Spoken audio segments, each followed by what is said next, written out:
Hello, everybody, and welcome to Community Day. I hope you have enjoyed what you've experienced so far. Thank you for staying with us. My name is Jen Jakowski. I am a learning and development specialist. Short and sweet, because you're not here to listen to me, I'd like to introduce you to today's presenter, Toddi Norum. The title of this session is The Value of Being Valued, and who doesn't want to know about that? I sure do. Don't forget to use the session chat area to the right of your screen if you have any questions or comments. And now I'll hand it over to Toddi. I'll be back later. All right, cool. So everyone, just before we get started, I want to send a shout out to Luis because he's doing an amazing job, and this community day was such a great idea. So again, shout out to Luis. And I'm actually here to talk to you guys about something that's really valuable to me, or it's a really important topic to me, and that's what I'm calling the value of being valued. And so many of us, when we're in the learning spaces and learning and development, we work in HR groups. Sometimes we're farmed out across organizations to other groups. But the value of being valued is kind of it's an employee perk. It's part of that whole mentality of having a happy employee culture, in my mindset. And so I wanted to talk a little bit about that today. I actually recently, it's been in the last couple months, stumbled across some studies they're old studies. They come from a couple of Harvard professors on the value of being valued in your organization, but I think they're goodies. So I actually have some slides that have been put together by other organizations that surround this particular topic, and some ways that you can really kind of change your language. And I'm basing this on actually the work of Robert Keegan, who wrote How the Way You Talk Can Change the Way You Work. And that's actually really where I'm coming at from this talk, is to kind of speak to that book. So I'll put a link in here later for the Amazon link to the book. It's a 2001 book put together by him and Lisa Leahy, who they're both actually, I think, psychologists out of Harvard. But it was a really interesting and eye-opening read for me. And so I wanted to talk to you guys in a very short amount of time, because this is a short presentation, about the value of being valued and how we can maybe think about how we can employ that in how we train and how our employees learn, really to kind of start brainstorming that, but also to talk about some ways that we can learn to change the way we talk. So I'm going to just put you into a scenario really quickly. And I want you to think about two different work scenarios. Everybody has a job. Everybody does work. Everybody works hard. Trust me, I know this group. We all work really hard. And I want you guys to put yourself into, a work scenario where you have just put in your full effort, like you have just dug in.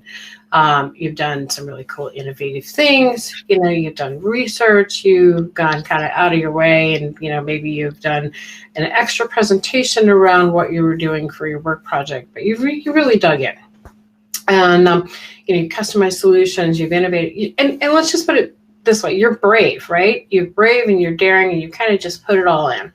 So, in one of these scenarios, I'm just gonna let you know you barely get noticed. Okay, so how disappointing is that, right? You might be in a scenario where maybe the team gets a little bit of acknowledgement, but you might sit in that meeting where you watch the boss get an accolade from her boss, his boss, and you see, okay, well, great. I put in a lot of work. My teammates put in a lot of work. We did a really great job on this, and we're watching someone else kind of take the cake, right? That's a hard place to be, but I'm sure that most of you have probably been in that space, probably every one of you at some point, because it does happen. It's kind of how things happen in the world of business. And you sit there and you wonder, did anybody notice what I did? And how does that make you feel? Okay, so I want you to think about that for a second. How does it make you feel when that happens to you? Because I'm sure it's happened to every one of us at some point. Maybe somebody takes an award and they don't even say to the rest of the team, my team actually is the one who contributed to getting this. Anyway, but maybe you just never get any kind of public congratulations, or even just directly from the manager. So that's one scenario. The second scenario, A manager that you work for on a project compliments you frequently and often, okay? Like the whole team has really legitimate conversations that speak to the types of work you're doing, the types of things that you're doing that make this easy for him or her to do their job. Again, like you get that feedback on a regular basis. You might get just even a simple phrase like, you nailed it. Okay, well, that feels pretty good, right? Especially if it's in front of other people. So that's the second scenario here. And you wonder, okay, like what piece part of it is this that makes me feel better about how I'm doing my work and my place in my job? So part of reflecting back to the book that I was reading by Robert Keegan and some of the other things that I've looked into in terms of how we speak changes how, we work, I've really come to understand that it's more about how a manager speaks to a person and the kinds of things and the way that they say them, not necessarily how often even, but the way that they say something that can make a difference for us and how valued we feel. And I'm actually really in a super position myself at work right now, where I've been working with someone who is exactly that kind of person. And so I'm feeling really grateful for that because I've been in both positions and I think we all have.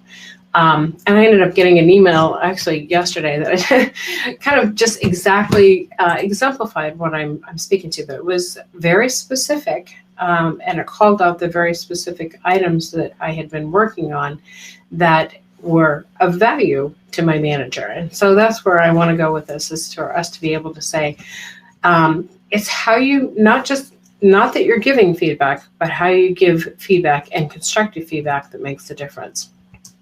And it's called constructive feedback for a reason, right? I mean, you probably have been doing a great job all along in everything that you do, but it does give you more courage when you get, that kind of a kudo in the job place. I'm going to read this email to you actually really quickly because I thought it was really neat. I've been working on a project, really cool project actually. The team I'm working for has always done instructor-led training because of security work. They really never really thought about bringing things online, and then COVID.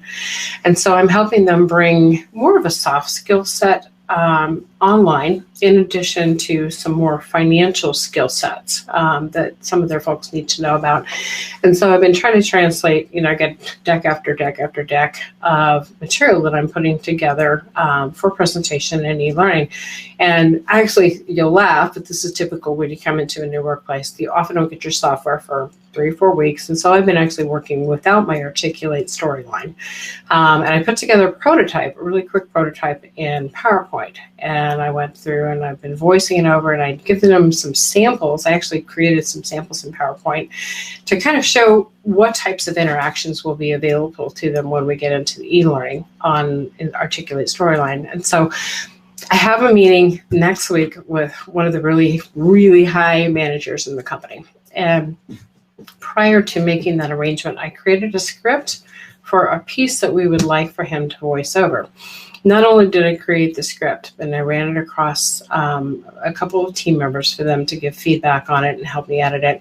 But I also put together a mock presentation for the other manager to be able to go through and say, oh, that's kind of the feeling that we want to convey here. Here's the script. This is there's some concept art here. But I put it together as a full kind of a working mock-up. And I had sent it out, and I, just basically said, this meeting is going to happen next week. I need this manager on, and I need this participant on to kind of, provide value to the meeting. So what I ended up getting back yesterday is one of the guys that got the work that I'd done had said, well, this is awesome. I'm like, I love the word awesome. I was thinking of Alex Salas, by the way. And if you guys have just been in his session, you know what I mean. Alex is awesome. And he's always the first person that comes to mind. But my manager wrote back and he said, the awesomeness is Toddi's work. And I'm like, oh, that's pretty cool. But he went on to say, and he directly addressed his other employee, and this is almost like a hearsay kind of thing. It's like being talked about, but being talked about publicly. He said, from this and our planning sessions in early January, you can see why I wanted to hire a professional instructional designer. my heart. I have to say, like, that was one of those things that, I used to work for folks, remarkably actually in kind of the military space who regularly gave that kind of feedback. And it's occurred to me in the last few years, because I've been working in other industries, why is it that I don't feel as valued in what I do versus when I worked in the DoD spaces?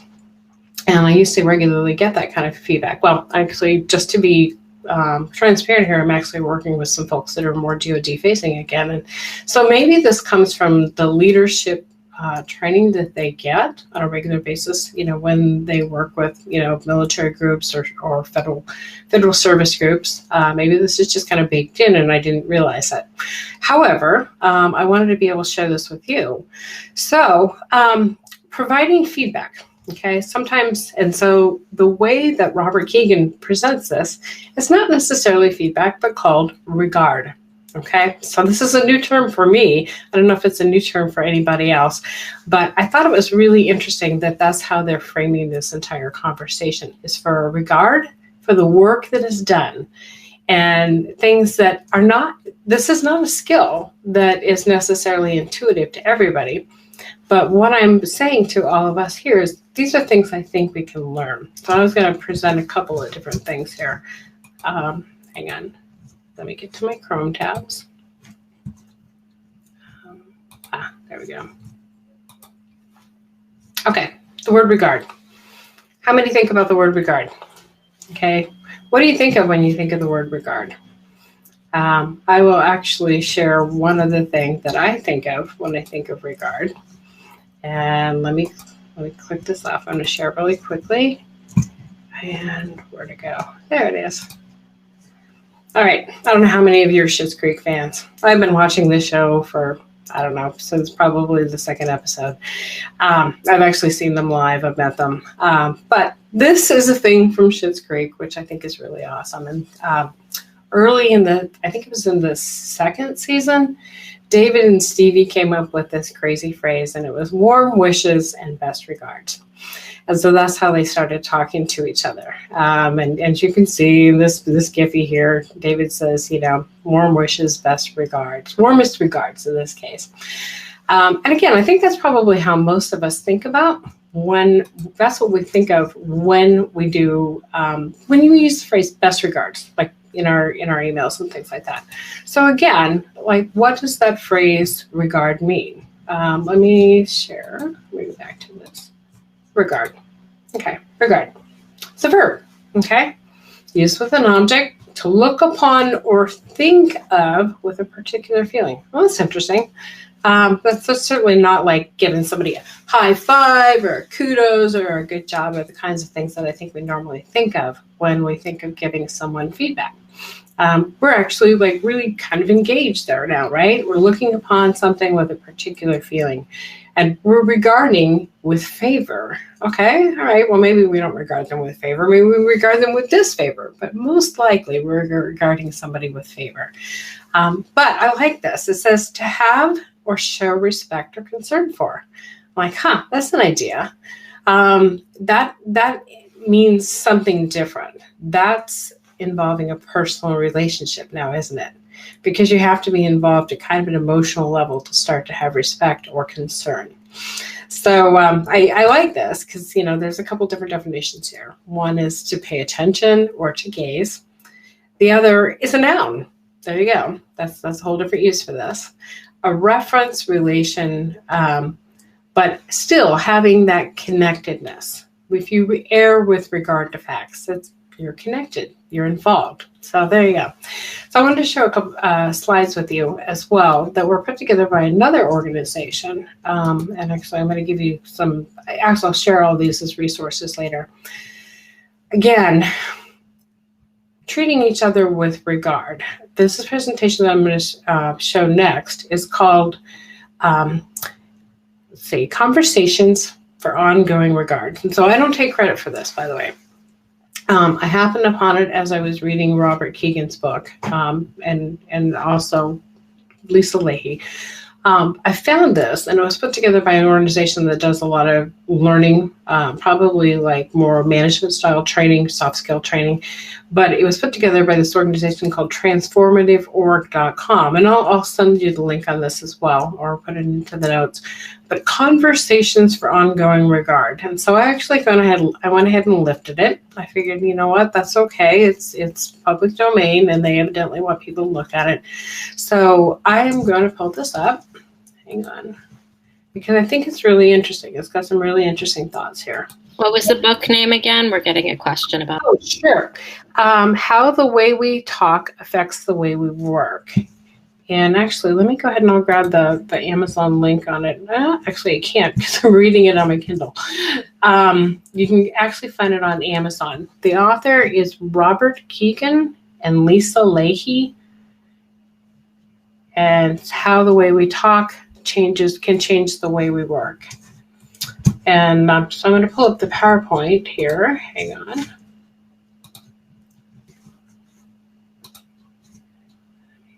Make sure I've got the right one here. There it is. And my apologies, and if I haven't actually showed this the right way, but I thought it was. I'll go ahead and start from the beginning. I'll just run it. Were you able to find the book then, Jen? Yes, I'm gonna look for the. Okay. Yeah, I certainly don't take credit for any of this, but I'm always willing to borrow somebody else's good idea. And what was interesting to me is really just because we hear a lot about this now, soft skills, and how soft skills are something that we need to learn to develop in the workplace. And yet, this is like a 2001 book, so an oldie but goodie. So this PowerPoint was put together by transformativeorg.com, and it's around, again, conversations for ongoing regard. So I'm going to, let me bring this down a little bit so you can see the entire screen. There we go, I think we're good. Okay. All right, building trust. Okay, there you go. There's a word. There's another word we need to think about with respect to how we have conversations with coworkers or somebody that reports to us, or maybe our manager. Through regularly appreciating your teammates. And this is kind of a loaded sentence, because this is really where I think we miss the boat on a lot of conversations we have in a workplace. Most managers are taught to give appreciation to employees. They might say, good job, high five, kudos. There's a number of different words out there. You might call somebody out. I mean, how often do we hear that? Or we give it a shout out. Okay, I did that at the beginning to Luis. So, and I did it on purpose, by the way. But we give a shout out. We use words that are really commonly used in business, but are they the right words to get people to trust us? And then based on the trust, then they can start to learn and grow. I mean, that's what we're about in learning and development, is learning and growing. So I'm going to get into this a little bit. So this is from the Keegan book. The foundation of accomplishment is relationship.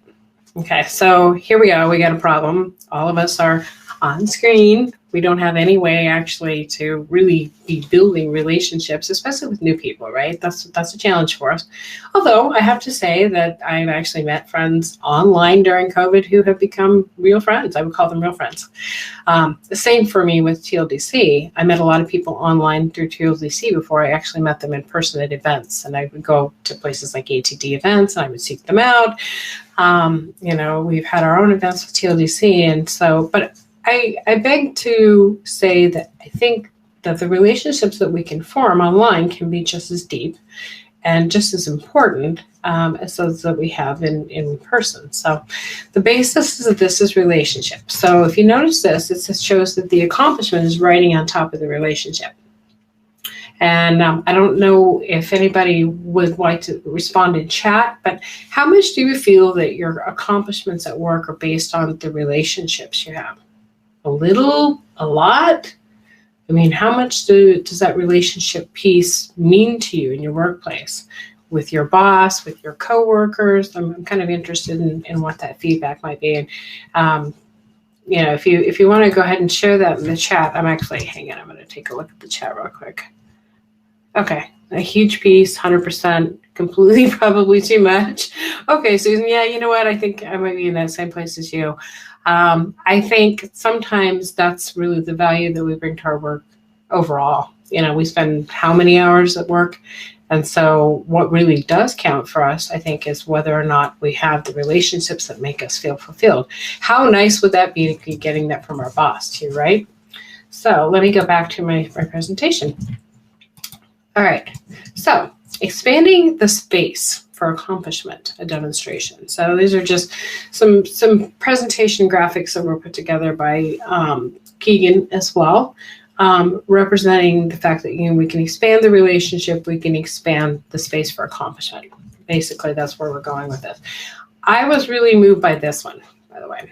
Okay, so the next piece we're getting to is conversations for ongoing regard. Again, we're going back to that ongoing. We're doing this on a regular basis. This becomes part of our regular practice. Doorway to an upgrade. Okay, good. There's another good thought. So if we're not doing this currently, we've got an opening to do this, right? We can start to upgrade the quality of how we're talking to others. And we can do it right now. I mean, I have to say, I was on a webinar last night with somebody else who's always also probably in my audience here. And one of the things I was most impressed about is that what she presented was something that I could use right away. And so I want to make that suggestion to you guys right now, that you have an opportunity right now, literally, without even going and buying the book. I mean, there's plenty of content written on this. I just hadn't really taken a deep dive until a couple of months ago, is that we can start now. We can start changing how we talk to each other. And I mean, there's been a lot written on this. There's been a lot written in interpersonal relationships, but I think it's really, really poignant in the workplace, especially now that we're all online. We're on, essentially a camera all day long. But hey, open this door and we have a space now, not just for the relationship piece, but for the accomplishment that rides on top of that, okay, to help others start to build their accomplishments.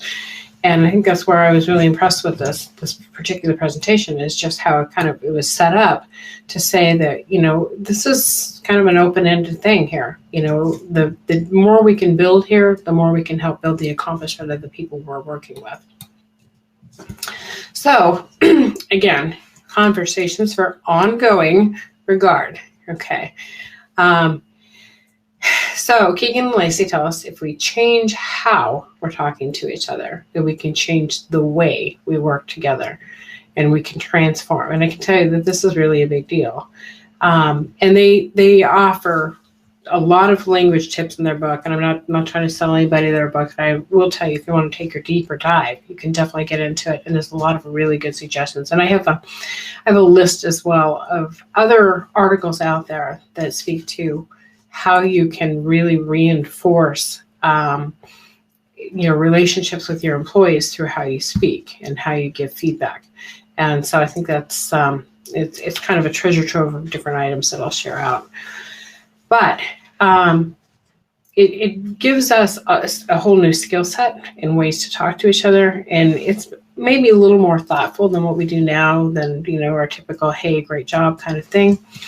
And it gets beyond what they call, and they categorize things in two ways: prizes and praising, and ongoing regard. And I'll show you the next slide that really speaks to that as well. But it's an interesting way of looking at it, to think, and I was actually even considering this as I was considering some other things that I'm working on, some events I'm working on, as I put things together. Am I finding ways to provide feedback in regard to participants versus prizes and praising? So, I mean, some new thoughts here, at least for me. I'm sure maybe some of these thoughts are new for some of you guys too, but let me jump into this next slide. Okay, languages. All right, prizing and praising. You're great. What you did was awesome. Excellent. Let's I'm going to give you a gift card because you did such a good job. You're the best. Okay, how often do we hear that? We hear that all the time, right? And somebody is doing good work and I want to shout out, for this person doing something. That's one of the ways that we talk. And there's nothing wrong with this. There really isn't. But it's not specific. And, I pulled up the example from my own workplace because I thought, this is really nice. This is a really good example of exactly what I'm saying. And it was a weird, kind of done in a weird way. It was third party. It was talking about me. It wasn't actually even talking directly to me, but I thought, this actually has a place in this conversation, is those third party conversations we're having with others about people, I think also play into this. The comment about, I'm sure you can see why we hired a professional instructional designer. Like, wow, okay.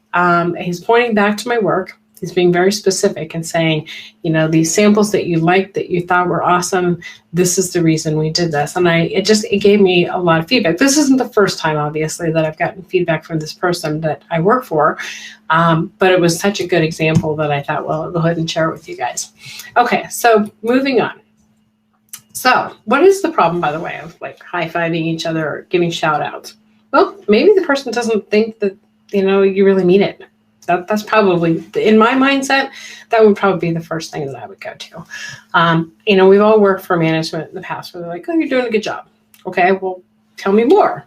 How am I doing a good job? Like, specifically, and tell me where I'm not doing a good job so I can improve. Give me some constructive feedback. I mean, I cannot tell you how many times I've wanted to say that to a manager. And I, I've had management that, I was second in command. I was manager for another organization I worked for, and I would meet with my manager on a regular basis, and she was very good about feedback. And I have to say, one of the things I always appreciated about her was she would say, I think it might be good for you to be working on this, and this is why. And so I felt like she was doing a really good job when she would say those things to me. And it made it less personal to me when she would say, I've noticed this, and this is what I think you could do. Here's my suggestion. It's like, it was just very concrete, different from you're doing a great job or, oh, I didn't like the way you did this, which that tells me nothing, right? So again, so these are the problems that we have with employees. People tend to think, oh, this is just my job. This is what hey, how many times? I mean, I'm sure you've all heard it. How many times have you heard someone say, oh, it's just my job?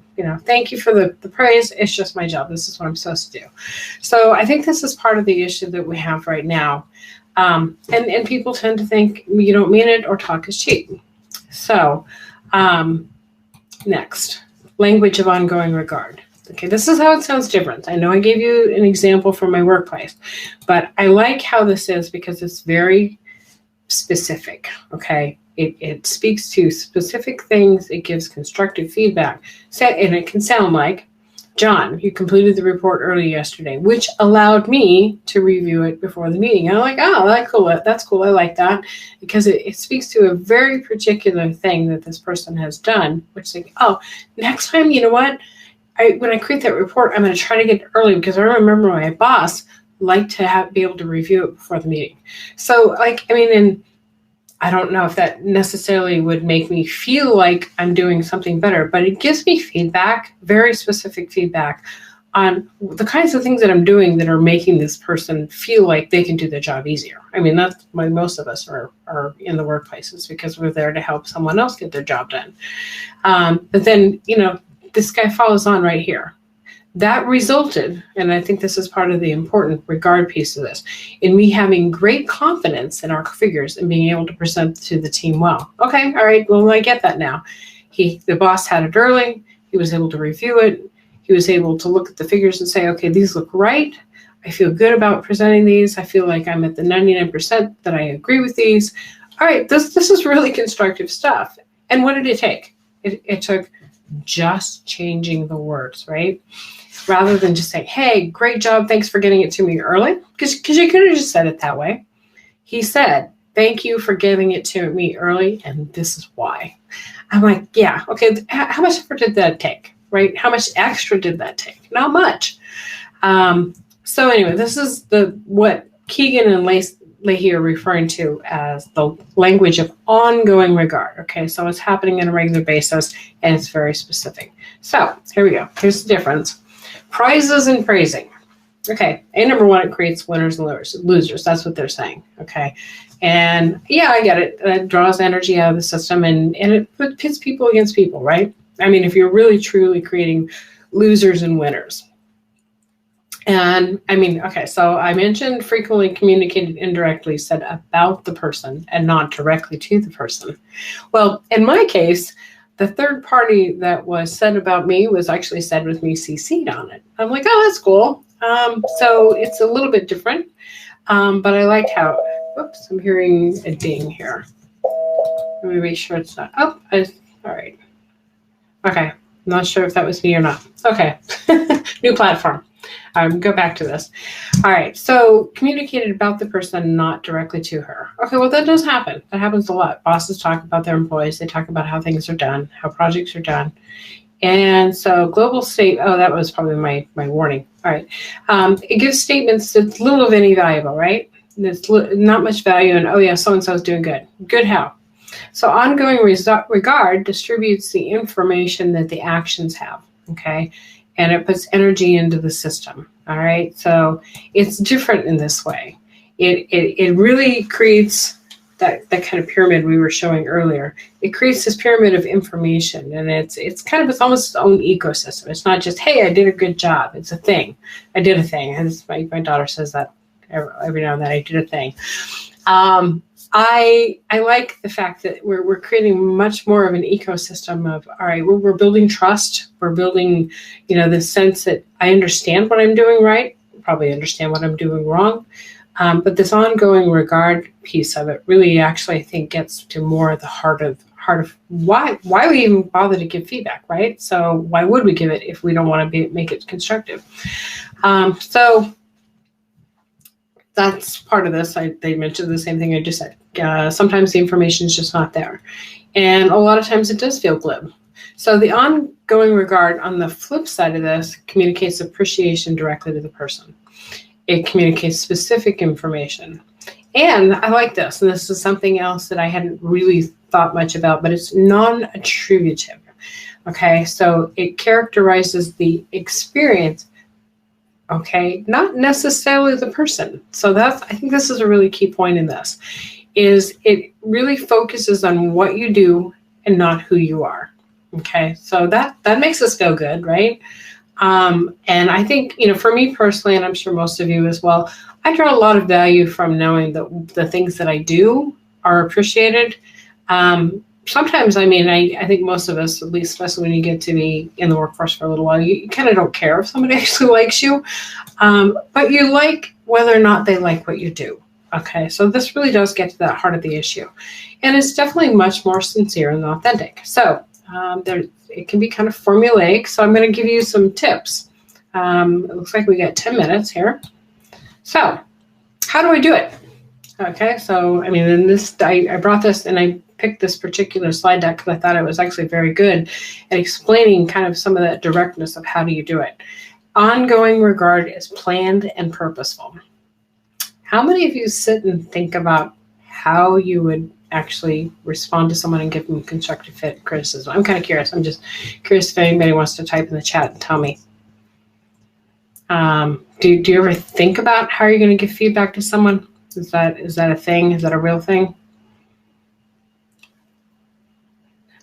Not seeing much in here, but I think it's interesting. Okay, let me go back to it. All right, so it's planned and purposeful, okay? And it seeks opportunities to express regard for the others. Does that have to be an event? Does it need to be an event for someone to actually give you feedback? No, definitely it can be just an email. Just an email is fine. But here's some key elements of this, and I think this is really important for us to understand. Okay, key elements, direct, speaks directly to the person, okay? All right, so did the email that I got speak directly to me? Kind of in a way, I was CC'd, but I appreciated the way that it was presented, that I was actually spoken about. And I think it was, it was just the way that my manager speaks, but it was something that I was CC'd on, and it made me feel really appreciated. Specific. Okay, so I have to go back to something that I've actually been working on in some learning that I've been doing. So we all know about SMART goals, right? There's at least one person here who I've recently been talking about SMART with, which is specific, measurable, achievable, realistic, and time-bound. So I think I actually said that right. Notice, this kind of falls in line. Okay, it's specific. It talks specifically to what they did. All right. Cool. Okay, I was just looking. Anna says that she rehearses in her head a lot of it. Good. All right, Anna, I'm really glad to hear that because I do that too. I don't know how many of you have conversations with yourself. I tend to think things through before I actually start talking to someone because I want to make sure I get it right. I don't want to just be pulling at straws, trying to pull in the right words. If I think, and I jot things down before I have conversations with people. It was really funny, going back to the Schitt's Creek example. Thank you, Becky. I just saw your post. There was a segment between Moira and it was with respect to them being nominated for a Golden Globe Award. So she was having lunch with Alexa, and I wish I pulled it up. It was actually really cool. But because they spoke so little, of course she's the mother and Alexa's the daughter, she had written a set of notes on things to ask Alexa about. And so Alexa accused her. She's like, well, you wouldn't have to do this with David. With me, you have to write notes about what to talk about. And I thought, I really respected the fact that she said, well, no, I just want to make sure that I remember to ask you. And I thought, that kind of applies to this. Okay, so when you have a conversation with somebody, say it's your employee, maybe it's a coworker, maybe it's your boss, it doesn't hurt, honestly, to have just a half page of notes and terminologies written out that are very specific, like the ones that we're using in this slide, that can speak to things in a way that you want them said. Okay, so, and I do this all the time, and I guess I've done it like without really thinking about it. Before I go to the doctor, I write things down. Before I have conversations with people at work, I write things down, and I write them down because I want to be specific. So that's exactly what they're suggesting here. Okay, so non-attributive. Non-attributive. So that basically, say that 3 times fast, by the way. So that basically means that you are revealing your values, but you are not putting yourself in the one-up position. Okay, think about that. How do you do that, right? And I think about sometimes how I've worked with my own children. My own children do not like to be told what to do. However, say I'm doing something with them, I work with them, on a lot of different things. My daughter will ask me, how do I do this? We recently had conversations about how do I access my healthcare? And so I try to position something so that, I'm not necessarily the person who knows everything, but I do frame things from my own perspective. And I think I learned this early on, and I consider it a soft skill, but I will say to her, well, this has been my experience, and consider the fact that, I'm 30 years older than you are. So what I'm presenting to you might be a little dated, but, this is what you need to do. You need to call your doctor, or you need to get a referral. I'm very specific with her. And then if I'm evaluating something she did, such as, I don't know, maybe she made an appointment with, somebody that's a palm reader down the road, as a way to ascertain healthcare, I'll say, well, I think that has its place. Get constructive feedback here. But I think that maybe you should do this and access your healthcare benefits. And I'm thinking, I've always spoken to my children that way. And I at one point had employees, and I know I spoke to them the same way. But, it's not one-upping them, because let me tell you, none of us knows everything. And I would never pretend to be that person who knows everything. But I think it's important to be able to explain what our perspective brings to the table, or why something is valuable to us because of our perspective. And, it's like I had an employee that worked with me, a couple of years ago, and she always got everything to me exactly on time, like exactly on time.